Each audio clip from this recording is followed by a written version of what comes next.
Son günlərdə deyilən sözlər, demirəm amma xalqın böyük bir kəsimi bu sözləri deyir, yox. Bir dəstə insan deyir. Biraz da çox səs-küy salır, elə bilirsən ki, çoxdular. Nə deyir?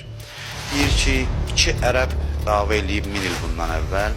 Vay şivən salmaq nəyə lazım? Bu bir sözdür. Bizə bunun nə dəxli var? Bəs də yaslandıq, qəmləndik, bizə sevinç lazımdır. Günəşin qabağından çəkilir, cəmaat sevinsin. Bəsdir. Qaramat, qara günlüyü təbliğ elədiniz, ağlaşma qurdunuz. Biri deyir ki, inkişaf eləmək lazımdır, bəs sürün dayı. Sevgi intim məsələdir, sevgini nümayiş etdirməzlər. Orduda din amili var, inanc var, İmam Hüseyin sevgisi var, bu təhlükəlidir. Qısa-qısa bunlara cavab verin. Əvvəla sən niyə bunun adını əvvəldən vay şivən qoyursan ki? Bu nə negativ məna yükü olan sözdür. Yaxına gəl, oturaq müzakirə eləyək, izah eləyək. Din 2 istiqamətdə dəvətini qurur. Rasional müstəvi, ağıl, məntiq, dəlil, sübut, emosional müstəvi, qəlb, hisslər, ruhun dərinliyi. Rasional müstəvi haqqında ayə deyim sizə. Ud'u ilə səbili rabbikə bil hikmə. İnsanları Rəbbinə doğru çağır hikmətlə, yəni rasional tərzdə. Dəlil sübutla danış Peyğəmbər. Sözünü dəlillə əsaslandır, ağılları qane elə. Bu rasional müstəvi. Bir ayə də oxuyum. Buyurur ki, və idə səmi'u mə ənzələ illər-rəsul tərə ə'yunəhum təfizu minəd-dəm mimmə ərəfu minəl-haqq. Buyurur ki, Peyğəmbərə nazil etdiyimizi eşitdikdə həqiqəti tapdıqları üçün gözləri yaşarar, emosional hal. Bunların biri olmasa, ikincisi naqisdir. Emosiya ağla söykənməsə fanatizmdir. Ağıl emosiyasız olsa quruluqdur, soyuqluqdur, hərarəti olmayan bir düşüncədir, fəlsəfi görüşdür. O, həyat tərzi ola bilməz. Bu ikisinin vəhdəti, rasionallıqla emosionallığın vəhdəti yoldur. Kərbəlada elə. Göz yaşı axıtmaq qadağandır. Kim dedi?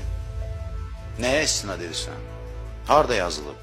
Quran deyir ki, Yaqub Peyğəmbər Yusifə ağladı, gözü tutuldu və təqdir edir onun halını.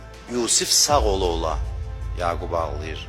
Eşqi görürsən, şəhidə ağlamaqdırsa Peyğəmbər deyir ki, Həmzəyə ağlayan yoxdur.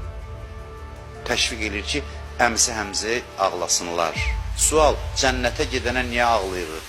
Cavab, cənnətə getmək şəhidin fərdi uğurudur, müvəffəqiyyətidir. Amma şəhidlik bir ictimai hadisədir. Bir yerdə haqq əhlini, haqq dediyinə görə öldürürlərsə, haqq tərəfdarı həmin gün bayram eləyə bilməz. Haqqın əzildiyi gün mən bayram eləmirəm. Düzdür, haqq əhli cənnətə getdi, amma bu ictimai hadisədir. Mən buna qiymət verməliyəm, mövqeyimi bildirməliyəm. Niyə bu daha çox? Çünki başa düşün, Peyğəmbər ailəsinə qarşı soyqırım həyata keçirilir. Kərbəlada məqsəd bu nəsli kəsmək idi. Kərbəla tarixdə görünməmiş bir hadisədir. Tam batillə tam haqqın üzə gəlməsidir. Heç vaxt belə olmuyor. Südəmər uşaqdan 90 yaşda kişiyəcən qətlə yetirilir.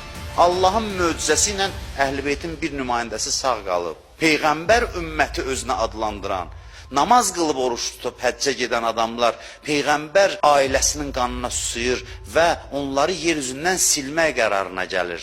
İkincisi, adamlar cənnətə gedib, sənin ürəyindəki daş parçasıdır yoxsa, içindəki yoxsa qəlb gəzdirirsən sən. Necə yəni, o qədər bizim igid qəhrəmanlarımız cənnətə gedib, əmin cənnətə gedib, amma ailəsi danışır, xatirələrin gözümüz yaşla dolur. Bu insani duyğunu təftiş eləyəcəksən, insanlara deyəcəksən ki, mərhəmətli olma, acıma, yanma, bu nə tərz təfəkkürdür? Demirsən, aramlıq istəyirəm, bəli, aramlığı Hüseynin sevgisi təmin eləyib bu ölkədə. Əsrlərlə bu sevgini alsan, dindən çıxartsan, yerində qalır radikallıq, fanatizm, sərt ehkamçılıq, halal haram, olar olmaz, vəssalam, şirk filan filan filan, bax belə bir qorxunc İslam siması yaranır. O ki, qəddarlıq olmur, dindar, radikal deyil, sevgi mərkəzli bir inancı var. Bunlar hamısı Əhl-i-Beyt sevgisidir ki, məzhəbindən asılı olmayaraq, Azərbaycanda bunu bir məzhəbə aid eləmək xəyanətdir. Məzhəbindən asılı olmayaraq xalqın bağlayan bir bağdır. Bu ziyarətgahlar